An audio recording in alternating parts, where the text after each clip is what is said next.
формално правно, Законот за специјално јавно обвинителство, односно тој член 22, не ограничува ние да водиме истраги.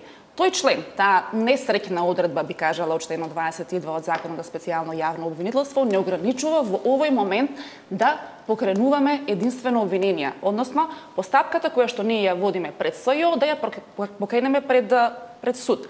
Меѓутоа, не сме формално правно ограничени да отвараме истраги. Тогаш што со истрагите, што еве, ќе стигнат до фазата по која ќе треба да се покренуваат обвиненија? Значи вака. Наша должност е ние да гониме кога постојат докази дека е сторено кривично дело кое што се гони по службена должност. Самата кривична постапка нели е составена од повеќе фази. Имаме предистрага, имаме после истрага, фаза на пребирање на докази, односно кога постои основано сомнение дека е сторено кривично дело кое се гони по службена должност, и фаза на покренување обвинение. Тоа е оној момент кога јавниот обвинител ќе собере доволно докази од кои што основано може да се очекува донесување осудителна пресуда.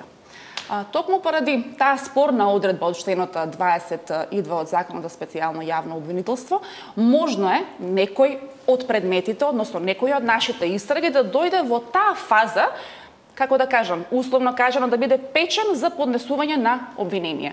Во таква ситуација можно е таков предмет кој што би бил во некоја понапредна фаза да биде предадено на работа на редовното јавно обвинителство и на тој начин би биле и законски покриени.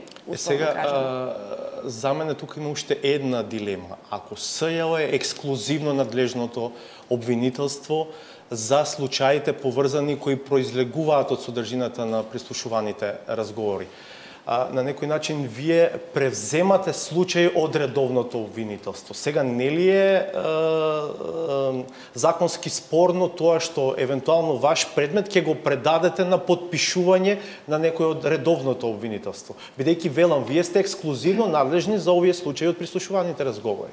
Значи, тука е малце проблематично со роковите.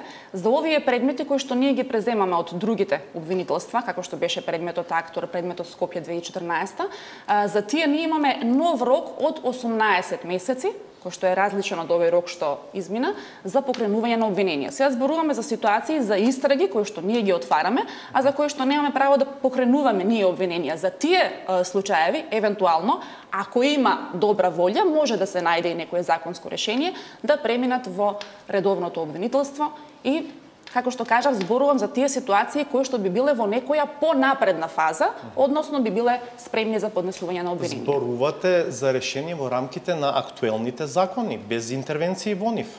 Можно и со интервенции. Меѓутоа, кога постои добра волја, секогаш може да се најде решение, особено ако се работи за ваков огромен интерес во стварување на правдата. Но не ми одговарате, што е со овој аспект на ексклузивната надлежност на СЈО околу тие предмети? СЈО, евентуално тие обвиненија кои што ќе ги подпишат обвинители од редовното обвинителство, нема да може да ги застапува на суд.